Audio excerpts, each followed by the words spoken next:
তার বাড়ি হলো বরিশালে উজিরপুরে। সে তার উত্থানটা হচ্ছে তার বাবাকে পিটিয়ে সে এলাকাবাসী তারে ধরে এলাকা ছাড়া করে। এখানে এসে কিছুদিন শাহবাগে একটা ফার্মেসিতে কিছু কাজ করতো, সেখানে ওষুধ বিক্রি তৈরি করার কারণে তাকে সেখান থেকে বের করে দেওয়া হয়।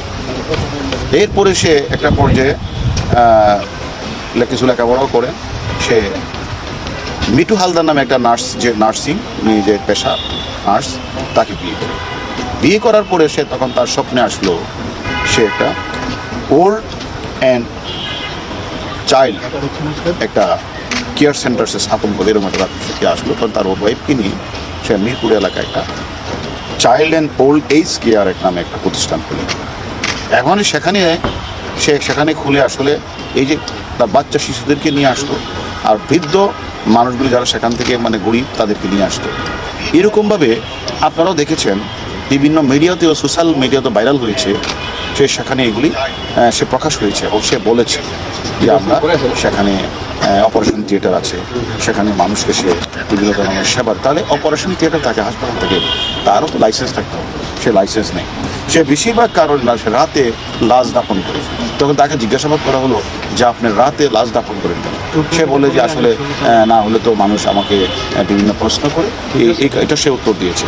এবং আশ্রমে বৃদ্ধদের চিকিৎসা দেওয়া হয় না বলে গণমাধ্যমে এসেছে, সেটাও তাকে জিজ্ঞাসা করা হলো যে আপনি 30-25 টাকা খরচ করেন, টাকা পান কোথায়? এবং নিজেই ডেথ সার্টিফিকেট তৈরি করে ডাক্তারের স্বাক্ষর জাল করে সে নিজেই মিডিয়ার কাছে স্বীকার করেছেন। এবং আমরা এটাও জেনেছি যে সে ইতিমধ্যে 900 লাশ দাফন করলেও 835 সালের সব কোনো গভর্নমেন্ট কোনো ডকুমেন্টসে দেখাতে পারে না। এবং তাকে জিজ্ঞাসাবাদ করলে তুমি এগুলি লাশগুলির পিছনে তোমার কারণ কি, লাশগুলি তুমি রাতে দাফন করো এগুলি, তখন কোনো এক সময় দেখা যায় যে সেখানে পাশে একটা মস্তিষ্ক, সেখান থেকে প্রশ্ন উঠেছে যে কিডনির পাশে সেখানে রক্তের দাগ রয়েছে। তাহলে তার বিরুদ্ধে অজস্র অভিযোগ, যে অভিযোগগুলি আমরা তাকে জিজ্ঞাসাবাদ করব যে লাশগুলি রাতে কেন উনি দাফন করতেন। তার কাছে আমরা জিজ্ঞাসাবাদ করব সে নিজে যে স্বীকার করেছেন যে ডেথ সার্টিফিকেটটা উনি নিজে কেন তৈরি করেন, ডাক্তারের চিকিৎসা উনি নেন না কেন। এবং সেটা একটা অনেকেই যারা তাদেরও তো একটা বাচ্চা শিশুকে দিয়েছে, অত বৃদ্ধ একটা মানুষ তার টর্চার দিয়েছে, যখন তার খোঁজ খবর নিতে গেছে তাকে সে সেখানে টর্চার ছেলে সে তাকে কিন্তু পিটিয়েছে। এরকম আমাদের অভিযোগ আমরা পেয়েছি। সব কিছু মিলিয়ে তার বিরুদ্ধে অজস্র অভিযোগ আমরা পেয়েছি। এবং সে এই টর্চার সেলে সে বলেছে তার 2টা আশ্রম রয়েছে, একটা হলো সাবান, একটা হলো 5-700 লোক রয়েছে, কিন্তু সে খোঁজ নিয়ে জানা যাচ্ছে সেখানে 20-30 জন 40 জনের বেশি সেখানে লোক নেই। আমাদের আমরা তাকে নিয়ে এসেছি এবং কিছু অভিযোগকারী রয়েছে, তারাও মামলা রুজু করবে।